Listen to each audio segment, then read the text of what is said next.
According to Suhrawardi, a human being can be considered the perfect human if he or she is able to acquire knowledge in alignment with the development of their intellectual and intuitive faculties. In this video, we'll briefly talk about Suhrawardi's view on the perfect human. If you like this video, please like and share, and you can also support this channel monetarily through PayPal or Patreon. Thank you very much for all of your monetary support, since it does mean the world to me.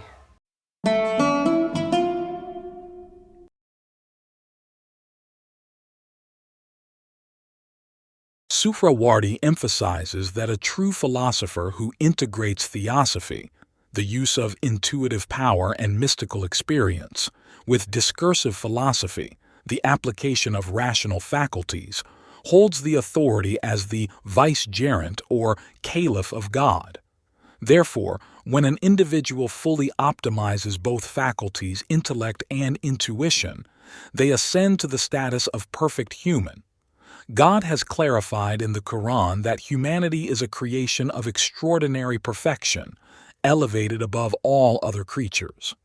This divine declaration underscores the unique position of humans and their potential to achieve ultimate spiritual and intellectual realization through a balanced cultivation of both rational and intuitive capacities.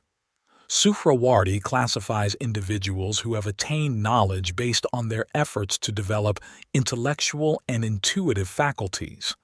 He divides them into 8 levels. First, philosophers who fully master and experience theosophy but have no understanding of discursive philosophy. Second, philosophers who excel in discursive philosophy but lack any comprehension of theosophy. Third, philosophers who have a balanced mastery of both theosophy and discursive philosophy. Fourth, philosophers who are proficient in theosophy but weak in discursive philosophy.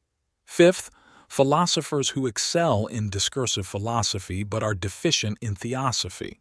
Sixth, beginners who are just starting to study both theosophy and discursive philosophy.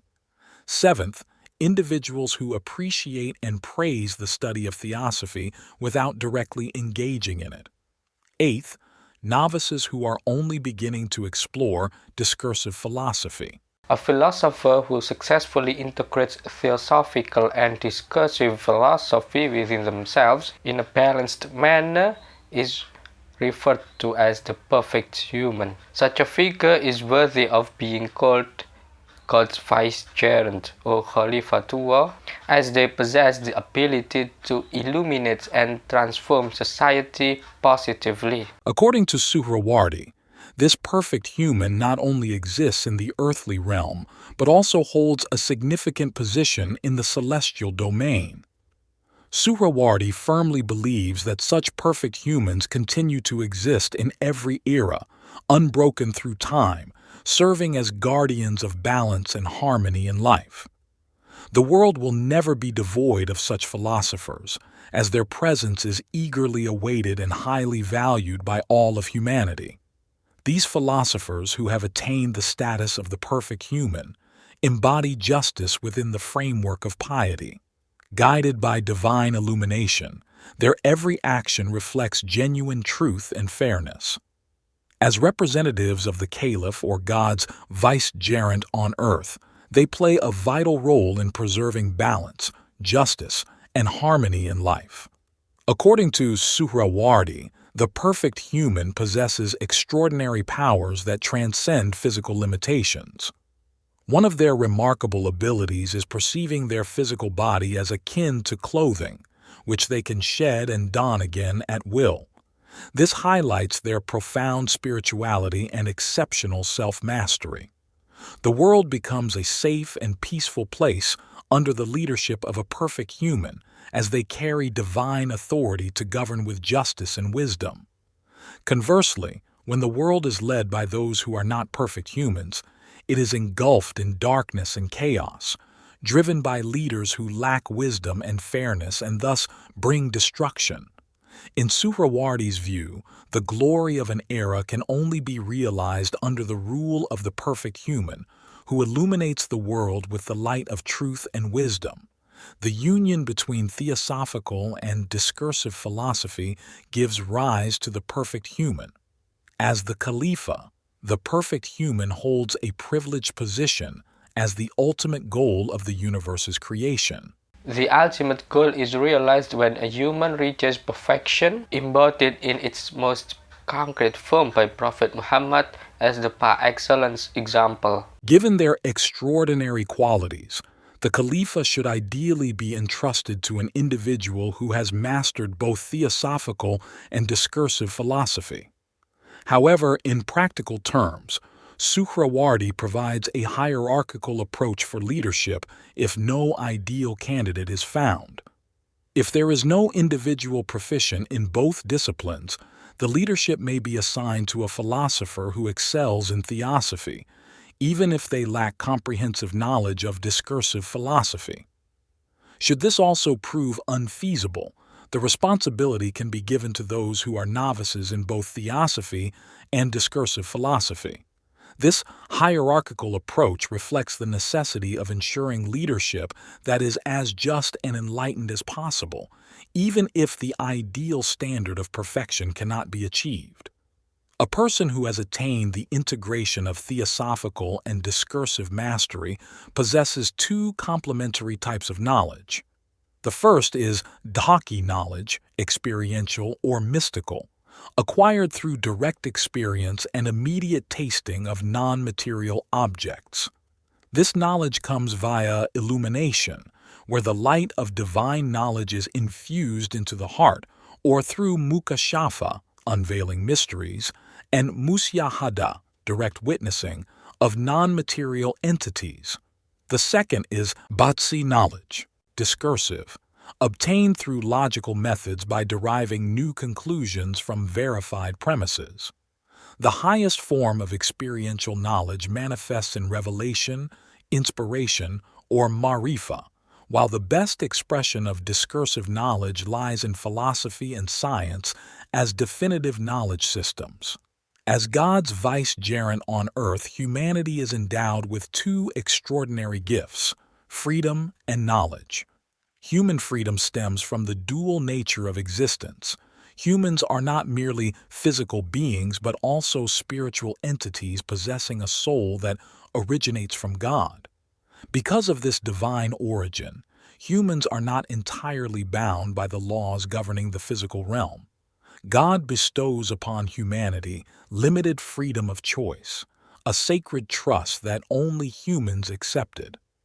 This freedom, regarded as a divine mandate, is a responsibility so profound that the heavens, earth, and mountains decline to bear it, leaving humans as the sole bearer of this monumental duty. To attain the status of a perfect human, one must progress through various levels.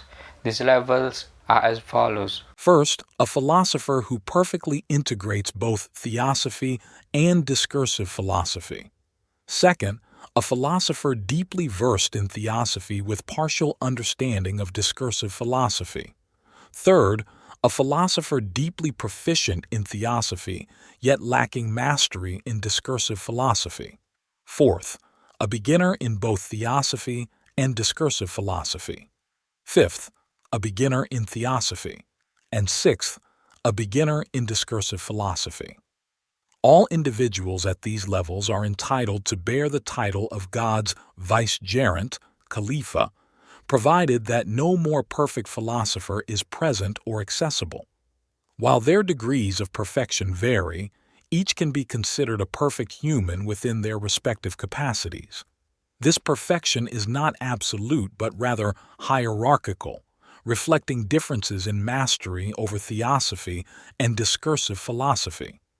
The perfect human is an individual of the highest rank among all beings.